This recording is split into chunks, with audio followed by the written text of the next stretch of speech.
So, I had the rules of the internet that I came up with, and and I said, we fight on things we disagree on, and then we have a beer, and then if we agree, we should work together, right? So the number one issue that folks, some folks on the left had was having a beer part, right? And they're like, oh, you want to have a beer with this guy? You want to have a beer with this guy? Oh, right? Yeah, I want to have a beer with Joe Rogan. Is he going to have a beer with Netanyahu? Because he might help save Palestinian lives. And if you're so selfish and emotional that you don't want to have a beer with Joe Rogan, even though he might help Palestinians, that's on you, brothers and sisters. And so don't ever talk to me about vulnerable communities. If you're not willing to hurt your brand, to go talk to other people that are in independents or right-wingers or whoever they are. Dude, who's he talking to? Like, who does he think is gonna hurt their brand if they go and talk to somebody like who's an alt-right figure? Like, who is he referencing? You know what I'm saying? Like, I don't understand who he's talking to, because Sam Cedar was just on PBD, right? You know what I'm saying? And so I'm like super confused when he goes on these types of pontifications where he's like, don't talk to me about vulnerable communities if you won't go talk to Joe Rogan. But like, who the fuck's not gonna go talk to Joe Rogan?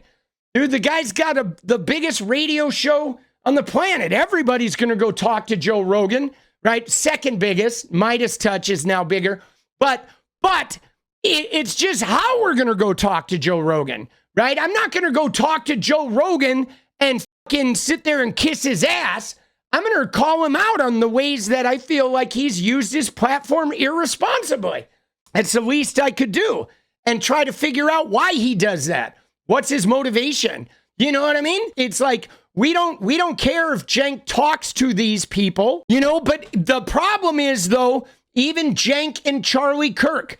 Cenk went to AmFest. And what he did was he sat in a chair while Charlie Kirk made fun of him, and the audience laughed at him. And the whole time he was there, in order to try and make them like them, he told everybody how horrible the Democrats were and how everything they believe in the Democrats is right, and the right-wingers are actually the better people. And that's why he was there to have a beer with them, because they were so good. And everybody on the other side was unreasonable and deserved to lose.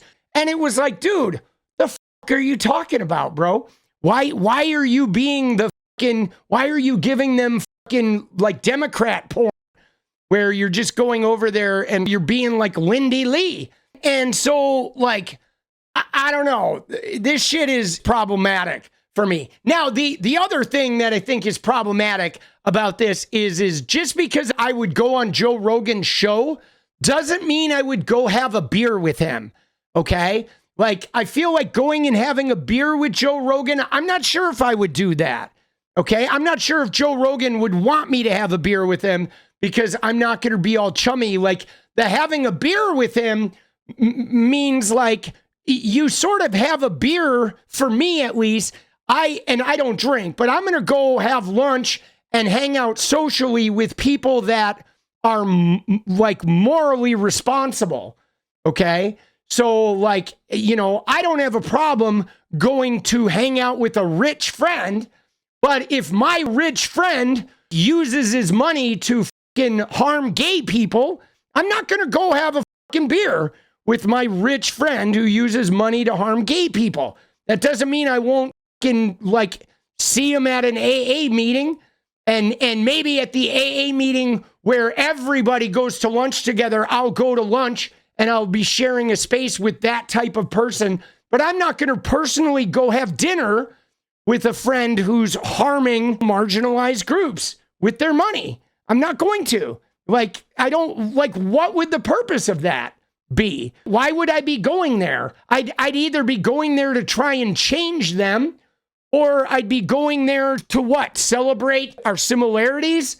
So, I can, ignore the fact that they're harming people. I mean, I don't know. That's where it gets really complicated. His bit of identity politics here is him saying basically, if you don't, I mean, it's ironic too, isn't it? Because Cenk has talked a lot about how he thinks the left-wing people are too culture war and too much into identity politics, but now he's basically throwing a gauntlet down and saying, if you won't go and hang out with these sort of red pill guys in order to benefit the Palestinian people, you don't get to talk about any other marginalized groups. I mean, I feel like he's even going beyond the caring about Palestinians. He's like, don't even talk to me about trans people or gay people or any marginalized group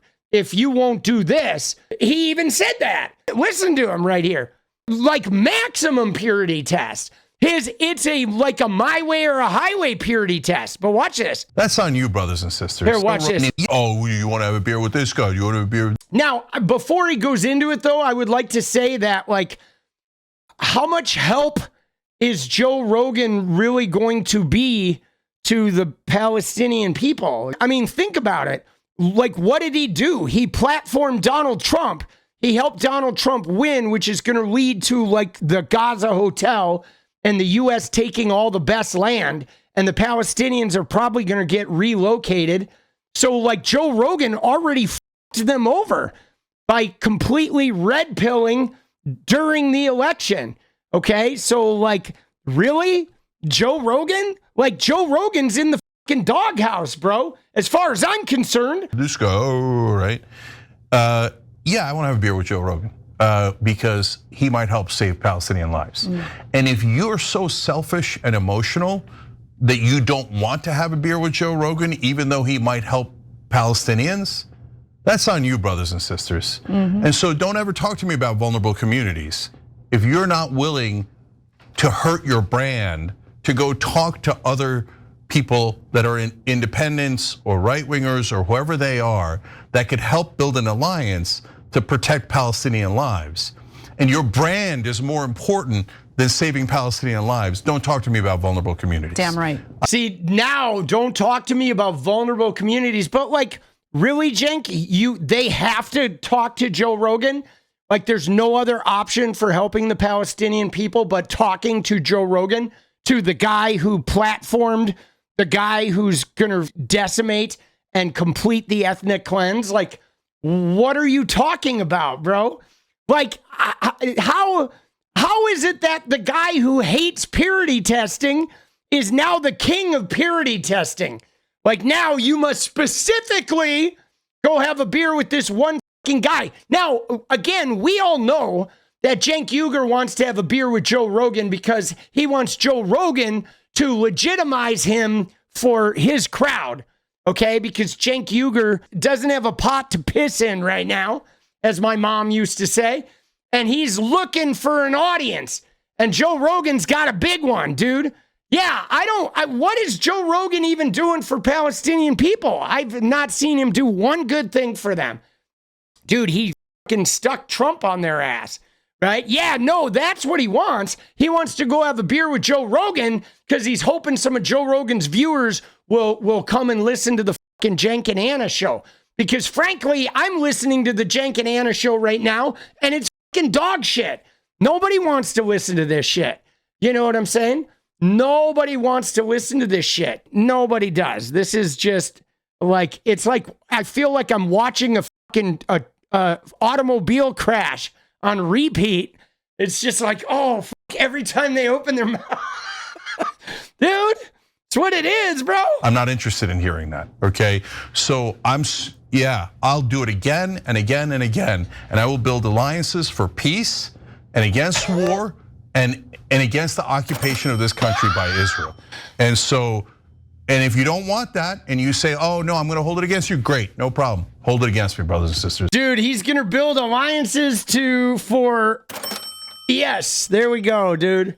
Oh man, dude, I know I gotta keep watching this shit because it's important to cover this stuff, but like, dude, they are so objectionable. I'm serious. They're not as objectionable as Donald Trump, or like Stephen Miller, but they're getting into the same zip code. They are definitely in the same zip code as Donald Trump now, to where everything is grievance. Everything is like, you've turned on me. If you don't do this, you don't even get to fucking talk to me anymore. How dare you like expect me to have compassion or empathy? Fuck you. You need to do what I do, and you need to embrace these horrible right-wing people, because that's what the good people do. That's how we succeed. And like, dude, what is he fucking talking about, bro? Like, who was that even messaged at? Like, who was he even aiming that? Who on the left is not willing to go talk to Joe Rogan? Dude, Kyle Kowinski used to be friends with him, right? Didn't he? But now he's kind of like having a little trouble being his friend, right? Because he's been such a fucking schnook. But wasn't Kyle Kowinski like buddies with Joe? Because Joe was like a Bernie bro. There was a while where it looked like Joe was sort of, I don't know, that maybe there was some hope that he was going to evolve beyond like some of his audience and maybe help his audience evolve. I don't know what they're doing. I don't know what they're fucking doing, bro. They are crazy. Dude, they are. But that was really wild. That was wild to see the level of purity testing that they brought to the table. Do you wonder, like, does he notice? Do they notice, like, after this aired and the cameras died off, do you think he looked over at Ana and he was like, you know, Ana, I don't know. I think I was being pretty hypocritical right there, because goddamn, I know I've been hounding on the purity testing, the identity politics of the left, but I just made this entire segment like pure identity politics in like the most major ultimate purity test sort of way. And like, man, that's pretty hypocritical of me.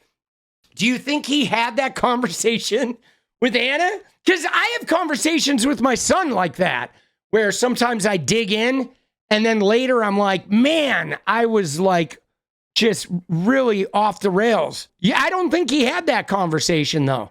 I honestly don't think he did. What is up, guys? Thank you so much for watching. If you like the video, you want to support independent resistance media, you know what to do. Drop that sub, hit the like button, and please share it. And we do love our members, so if you want to become a member, it's another really great way to support. Thanks again for everything, guys. I'll see you next time. Let's go.